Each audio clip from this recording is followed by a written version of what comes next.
네, 여러분들이 앞서 들어보았던 서브웨이라든지 다이소라든지 여러분들의 이 모델들을 들어보시니까 확실히 여러분들이 고민을 많이 해왔다는 것도 느껴져요. 그래서 잘하고 계신 것 같고, 이 모델들이 사실 수치적으로 여러분들이 좀 더 표현하실 때 마지막 수업, 첫 번째 수업 우리 들어보시면 이 수치적인 고민에 대한 이야기가 여러분들도 많이 느끼실 거예요.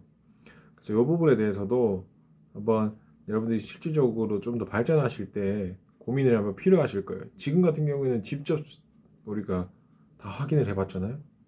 그것부터 시작이거든요.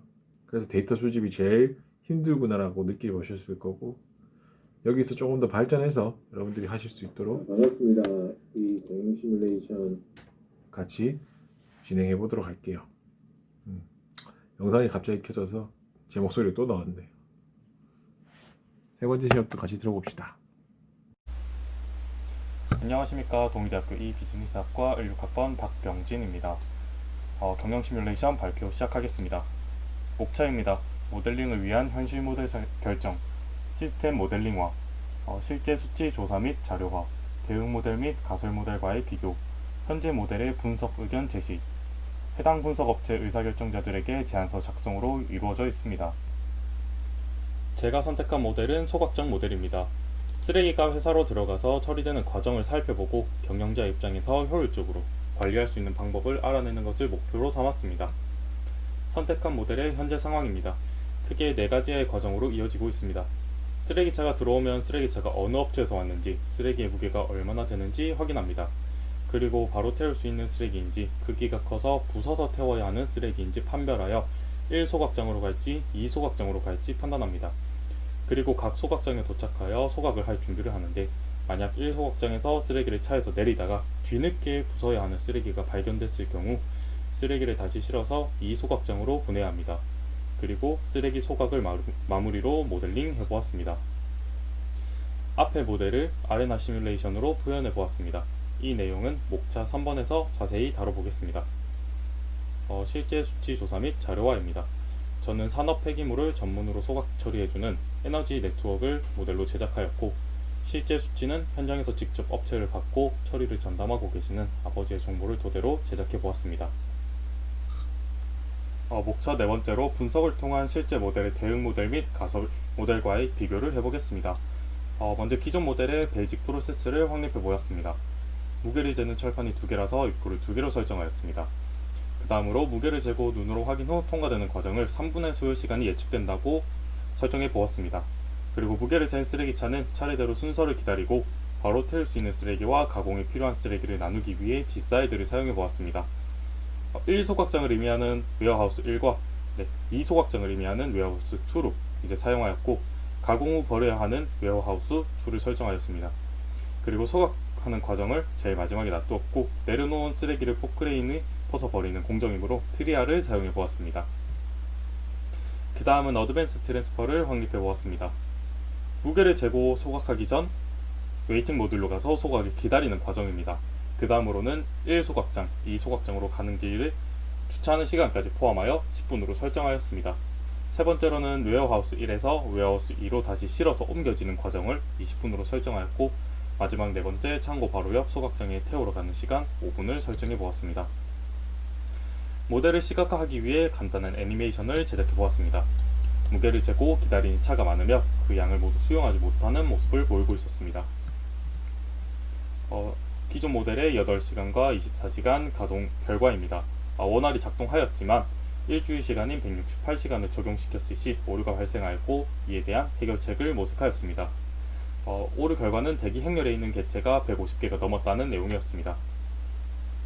들어오는 쓰레기 양이 너무 많고 그 양을 해결하기에 어려움이 있다 판단하여 하루에 받을 수 있는 쓰레기차의 대수를 줄여보았습니다. 위의 내용과 더불어 모듈에서 쓰레기를 대충 판별하는 과정을 없애고, 쓰레기차가 도착 시 차가 무게를 확인을 위해 정차해 있을 때 꼼꼼히 확인하여 필요없는 공정 이동 시간을 아껴보자고 계획하였습니다. 개선된 소각장 모델입니다. 겉으로는 크게 바뀐 부분이 없습니다. 하지만 애니메이션으로 확인을 해보시면 아까보다 훨씬 원활한 모습을 보이고 있는 것을 확인하실 수 있습니다. 소확장 모델 8시간 168시간 가동 결과이며 168시간 가동 시간과 더불어 2주의 기간인 338시간, 4주의 기간인 672시간도 오류 없이 작동되었습니다. 네, 앞서 작성했던 비교 모델과 현재 모델의 분석 의견 제시입니다. 먼저 넘버아웃입니다. 기준의 8시간을 선택해서 하는 이유는 에너지 네트워크 회사가 오전 9시부터 오후 5시까지 쓰레기를 받고 그 외의 시간에는 쓰레기를 잘 받지 않기 때문입니다. 지수 분포 차이가 2배가 나는데도 불구하고 넘버아웃의 수치 차이가 거의 없다는 것을 확인할 수 있었습니다. 쓰레기차가 도착하는 설정 수치가 2배 차이지만 넘버인의 차이가 2배 이상 나는 반면 넘버아웃 차이는 거의 나지 않았으며 위프의 수치가 절반 이상으로 줄은 것을 확인하실 수 있습니다. 다음 분석 의견은 대기 행렬의 기다린 시간입니다. 대기 행렬의 전체적인 대기 시간을 확 줄일 수 있었습니다. 특히 무게를 재고 기다리는 웨이팅 모듈에서 큰 감소를 보이고 있었습니다. 일 처리가 원활히 된다는 것도 중요하지만 쓰레기를 버리러 오는 업체들의 기다리는 시간이 줄어들어 하나의 불만사항을 없앨 수 있었습니다. 실제로도 늦게 오는 쓰레기차는 2시간까지 기다려야 버릴 수 있다고 합니다. 다음은 스케줄 유틸리제이션, 업무 효율성을 의미하는 배정 가동률입니다. 1에 가까울수록 더 좋겠지만 매일같이 1의 효율성을 원한다면 직원들의 업무는 매일 고강도의 업무가 될 것이며 개선된 방법을 통해 업무 효율을 조금 낮춰 업무 강도를 낮췄고 직원들의 부담을 줄일 수 있었습니다. 두 번째로 무게를 체크하는 공정에서 무게 확인과 더불어 쓰레기 종류까지 선별함으로써 배정 가동률의 퍼센트를 조금 더 높일 수 있었습니다. 결론입니다. 회사로 들어오는 쓰레기차의 배차 간격을 조절하여 프로세스를 원활히 만들었고 대기 시간을 줄여 쓰레기차가 겪을 불필요한 시간을 줄였으며 적절한 노동량 조절을 통해 직원들의 업무 만족도 상승을 이뤄낼 수 있었습니다. 네, 여섯 번째 목차 수치화 및 시각화를 통해 해당 분석업체 의사결정자들에게 제안서 작성입니다. 저는 실제 에너지 네트워크 사원이라 생각하고 상부에 건의하는 에너지 네트워크 프로젝트 제안서를 작성해 보았습니다. 프로젝트명 제안인 현재 상황, 문제점, 개선 방안, 기대 효과로 구성되어 있으며 현재 상황과 존재하고 있는 문제점에 대해 설명하고 있고 그에 대한 개선 방안을 제안하고 있습니다. 제가 생각한 문제점과 개선 사항을 요약하자면 회사로 들어오는 쓰레기 양이 처리하지 못할 정도로 많이 들어오고 있습니다. 그렇게 업체마다 버리는 요일을 정해줌으로써 지수 분포를 낮추는 방안을 생각했으며 중간에 쓰레기 확인을 제대로 하지 못해 불필요한 공정이 생기는 상황이 존재하고 있으며 초반 공정에 시간을 조금 더 투자하여 확실하게 확인하고 불필요한 공정을 최소한으로 줄이자는 의견을 제시하였습니다. 네, 기대 효과로는 넘버인, 넘버아웃, 밉을 설명하고 이 프로젝트의 필요성을 다시 한번 강조했으며 배정 가동들의 그래프를 보여줌으로써 시각화를 통해 좀 더 효과적으로 의견을 전달해 보았습니다. 앞서 말한 지수 분포나 이런 단어들을 조금 더 쉽게 풀어서 설명도 해보았습니다. 네, 이상으로 아레나 시뮬레이션 발표를 마치겠습니다. 감사합니다.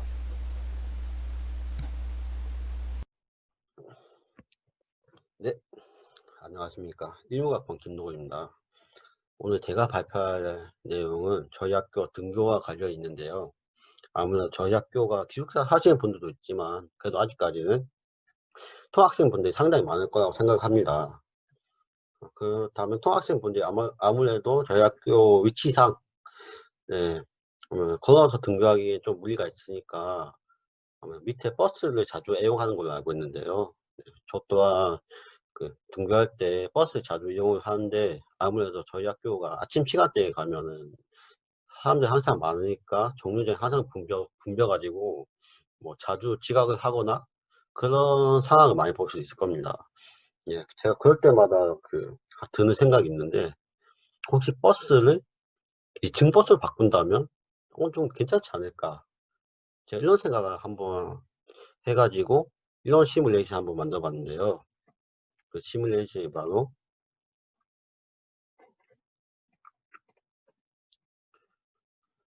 네, 만약에 2층 버스를 도입을 한다면은 저희가 어떤 결과가 나올까 한번 가정해 봤습니다.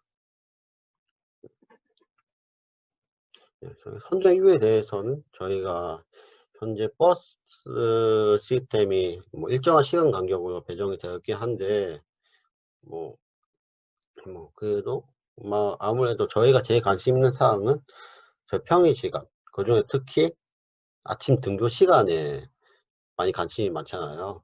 그렇다면은 그 등교 시간 때 정류장 항상 붐비는 경향이 있으니까 그 혹시 버스의 수용 인원을 늘려가지고 등교 시간대 정류장에 승객이 많이 모이는 거를 해소할 수 있지 않을까 싶어가지고 2층 버스를 도입한다는 가정을 한번 해보았습니다.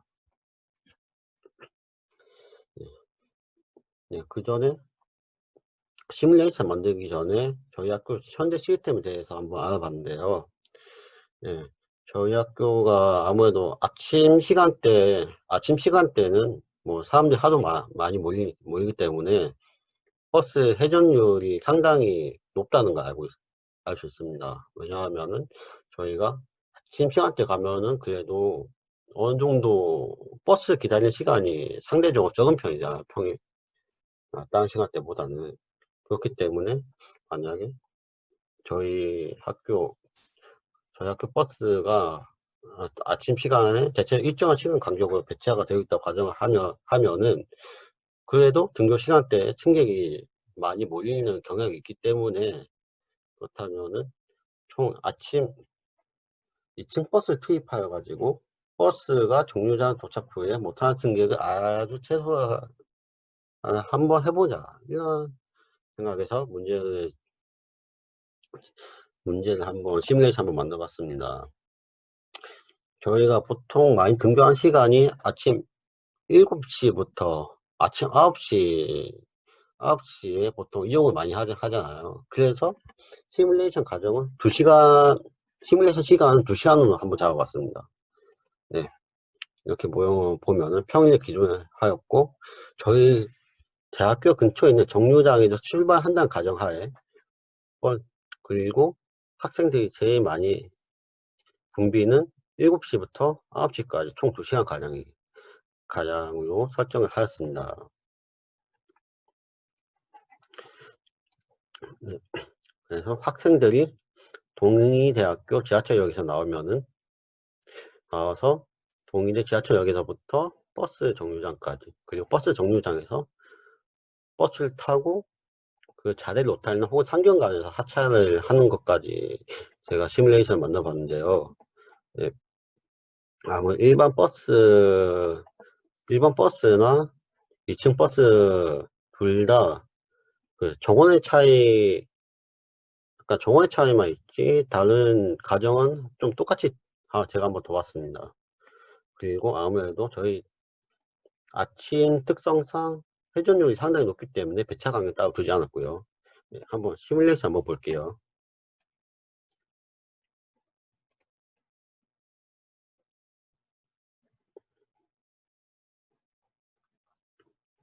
네,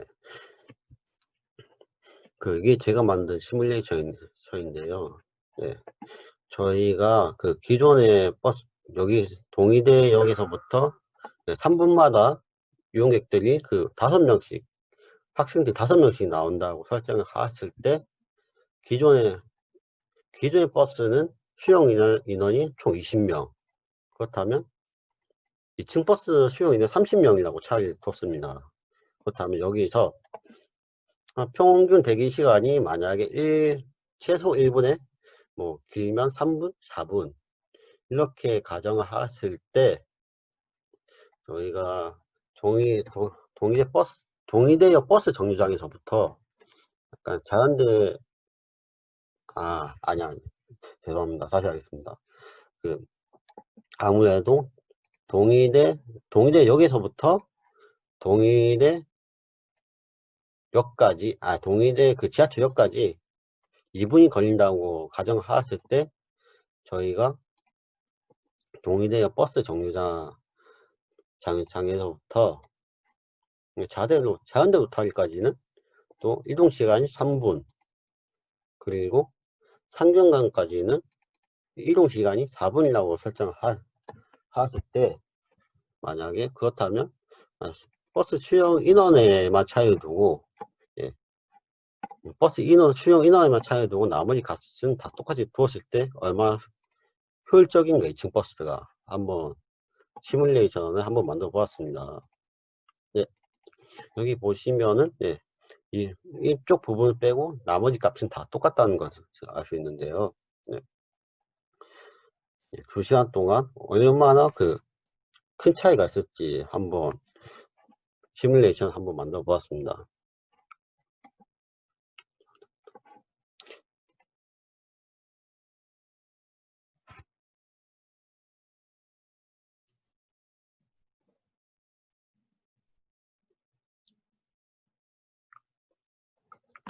지금 이 시스템이 여기서 버스 20명이 모이면은 바로 한다는 가정하에 이렇게 설정해 봤는데요. 2층 버스 또한 30명이 모이면은 바로 출발한다는 가정하에 이렇게 설정을 해 보았고, 여기 동의대 지하철역에서부터 버스 지하철역까지 타는 데까지는 2분, 그리고 약간 버스가 출발할 때까지 기다리면 최소 1분에서 최대 4분까지 이렇게 설정을 하였을 때, 자연대 로타리까지는 버스가 총 3분이 걸리고, 그리고 상중간까지는 총 4분이 걸린다.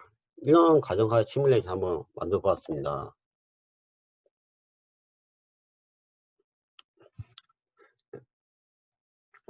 네, 아무래도 시간대 설정 같은 경우는 저는 평일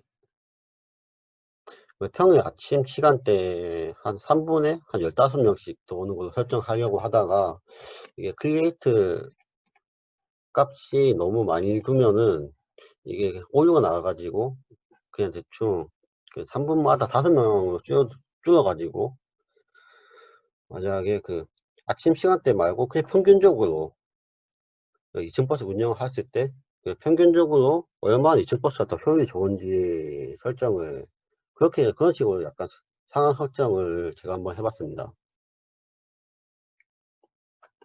네, 결과가 나왔고요.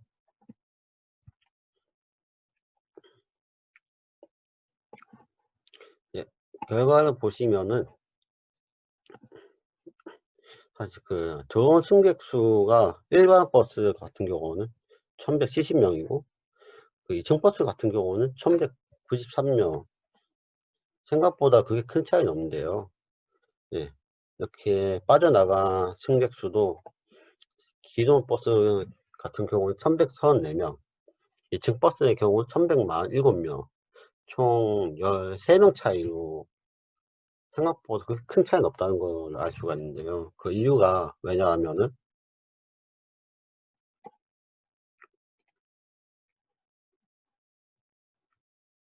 여기 대기 시간 때문에 아마도 거기서 큰 차이가 없다고 생각합니다. 왜냐하면은 제가 출발했을 때 그냥 뭐 20명, 30명 이렇게 다 모였을 때 모두 다 수용을 했을 때 출발한다는 가정하에 아무래도 그 2층 버스 쪽이 수용 인원 좀 더 많다 보니까 그만큼 인원 기다린 시간도 훨씬 많기 때문에 보시면은 2층 버스의 경우 대기 시간이 제 시간값이 0.1114가 나왔는데 그게 그냥 일반 버스의 경우에는 0.093 대기 시간 이렇게 2층 버스 쪽 대기 시간이 일반 기존의 버스보다 훨씬 더 대기 시간이 훨씬 많다는 것을 알 수가 있습니다. 그렇기 때문에 값이 별로 차이가 안 나는 건데요. 그 대신에 이렇게 보시면은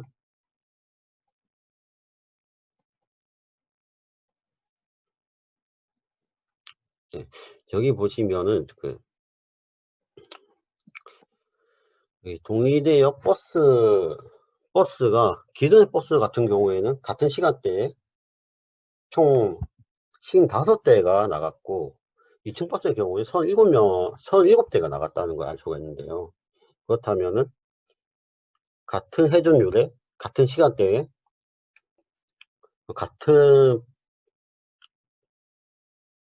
같은 버스 회전율만 따지면은 아무래도 서로 인원은 똑같다고 하더라도 이게 37명, 아니 2층 버스 쪽이 37명으로 훨씬 더 효율이 좀 더 좋다는 것을 알 수가 있습니다. 그래서 잠시 다시 PPT를 보시면은 음, 네, 네. 따라서 정리해 보자면 순차적으로 학생들이 버스에 올라탈 시에 같은 시간 동안 총 등교 인원의 차이는 아주 근소한 차이라고 볼 수가 있습니다. 그러니까 그 아침 시간대 말고 평균적인 시간대로만 따졌을 때, 네, 네.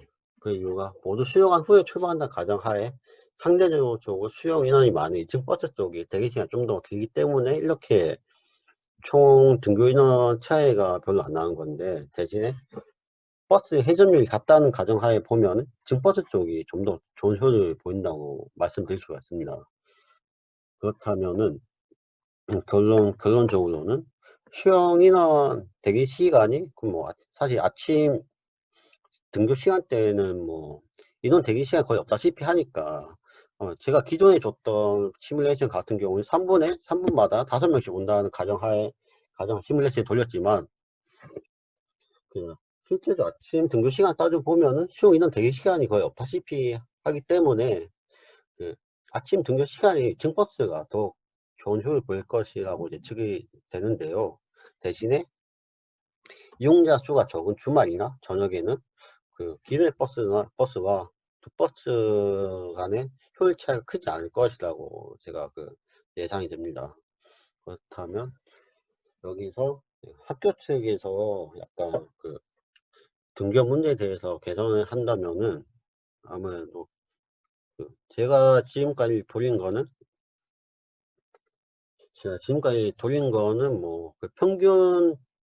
평균적인 시간도 했지만 사실 저희 학교에서 등교에 대해서 학생들이 제일 많이 가진 불만이 아침 등교 시간대에 나오는 거니까 그렇지만 약간 교체 비용이나 운영비나 혹은 여러 가지 버스 회사 간의 문제나 이런 것들을 고려해 보면은 버스를 수용 인원이 많은 버스로 교체하는 것보다 버스의 배차 간격을 서로 줄이고 회전율 높이는 방향이 현실적인 개선 방안이라고 생각을 합니다. 예. 그렇기 때문에 저희 학교가 아직까지 2층 버스를 도입한다는 이야기가 안 나오지 이해가 가고요. 예. 예, 사실 아침 시간대 때 2층 버스 쪽이 좀 더 좋은 효율을 보인다고 하더라도 그 외의 시간대 같은 경우는 별 차이가 없기 때문에 그렇다면은 학교 측에서도 그 그동안 등교 문제에 대해서 개선 방안을 했을 때 그 2층 버스를 교체를 하는 것보다 그냥 버스 회전율을 좀 더 높이는 게 좀 더 현실적으로 더 괜찮은 방안이다라고 생각을 해서 아직까지 2층 버스에 대해서 얘기가 안 나오고 이렇게 현재 저희 시스템처럼 대신에 거의 수용 인원 대기 아침 시간대에는 회전율 되게 빨리 수용 인원 대기 시간이 없다시피 하니까 지금 시스템이 만들어진 것 같고요. 네, 아무래도 결론적으로는 사실 2층 버스를 도입을 한다면은 아침에 등교할 때는 좋겠지만 현실적으로 그 외 시간대의 효율성이나 그리고 교체 비용, 운영비 등을 따져보면 현실적으로 되게 좀 문제가 많지 않을까 이렇게 생각을 합니다. 예. 아마 저의 시뮬레이션 결과는 이렇게 나왔고요. 예, 다들 예, 저의 발표는 여기서 끝입니다. 예, 여기서 마치겠습니다. 감사합니다.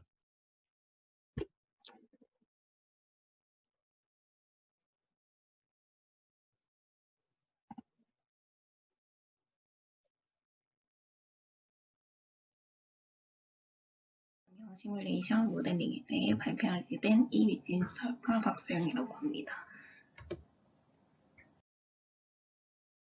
먼저 경영 시뮬레이션 모델링은 모델 결정, 자료 조사, 시스템 모델링과 가설 모델, 의견 제시 순서로 이루어져 있습니다.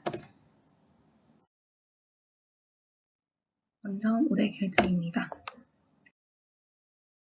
제가 지금 현재 맥도날드에서 알바 중이기 때문에 맥도날드 달마 지점 자료에 맞춰서 맥도날드를 결정하게 되었습니다. 최근 무인 계산기인 키오스크가 도입되었고 직원 1명을 더 고용하는 것과 무인 계산기 1대를 더 도입하는 것 중에 어느 방법이 더 효율적이고 빠른지에 대해 알아보도록 하겠습니다. 다음으로 자료조사입니다. 현재 맥도날드 달마 지점에 의하면 카운터에는 직원이 1명이 배치가 되어 있고 카운터 직원이 주문을 받고 끝내는 데까지는 약 80초가 소요됩니다. 키오스크는 현재 2대가 배치되어 있으며 키오스크 주문을 시작해서 끝내는 데까지는 약 120초 정도가 걸리고요. 들어오자마자 배치되어 있는 구조이기 때문에 시간은 걸리지 않습니다. 카운터 포스기에 2대가 설치되어 있기 때문에 카운터에 직원이 1명이 더 배치가 되는 경우에는 2명이서 주문을 충분히 받을 수 있습니다. 그래서 현재 상황으로 자료조사를 해서 돌려본 결과 지금의 상황으로는 약 4분 40초 정도의 시간이 소요됩니다. 다음으로는 시스템 모델링화입니다. 카운터에 직원을 1명 더 배치하는 경우 만약 10명인 경우 고객님 한해서 약 2분 40초 정도 소요되고요. 키오스크를 하나 더 도입한다면 4분 정도가 걸립니다. 그래서 시스템 모델링화를 한 경우 키오스크 1개를 더 도입하는 것보다 직원 1명을 더 배치하는 것이 시간이 절약됩니다. 약 10명의 고객님 이상 가정했을 때 카운터 직원을 1명으로 배치해서 1명 더 배치해서 카운터 직원 2명과 키오스크 2대로 돌렸을 때는 약 2분 40초가 걸리고요. 키오스크를 1대 더 도입해서 키오스크 3대와 직원 1명으로 돌렸을 때는 약 4분 정도의 시간이 걸립니다. 가설 모델과 비교했을 때 현재 모델은 약 4분 40초가 소요되고요. 가설 모델은 카운터의 직원이 늘 1명 더 배치된 경우를 생각해서 2분 40초가 소요됩니다. 마지막으로 의견 제시입니다. 직원을 추가적으로 배치한 것이 어떤가에 대해서 의견을 제시해보았습니다. 현재 맥도날드 달마 지점에는 카운터에 1명의 직원과 키오스크 2대로 운영이 되고 있습니다. 많은 손님이 몰리는 피크타임 때에는 손님들이 기다린다거나 줄을 서서 오래 기다리시기 때문에 고객들의 주문이 늦어짐에 따라 매장의 서비스 타임과 퀄리티도 나빠지고 있다고 생각합니다. 이것 때문에 주문을 받는 직원이나 키오스크를 추가적으로 도입하는 것이 좋다고 생각합니다. 키오스크 1대를 추가적으로 도입하는 것과 직원 1명을 추가적으로 배치하는 것을 시뮬레이션 해보는 결과 직원 1명이 배치되는 것이 효율적으로 운영할 수 있을 것 같습니다. 직원 1명을 더 추가적으로 배치하는 경우에는 많은 시간이 절약되고 이 시간들을 활용해서 다른 고객님의 주문을 받으면서 매장의 서비스 타임에 많은 개선이 될 것이라고 생각합니다. 감사합니다.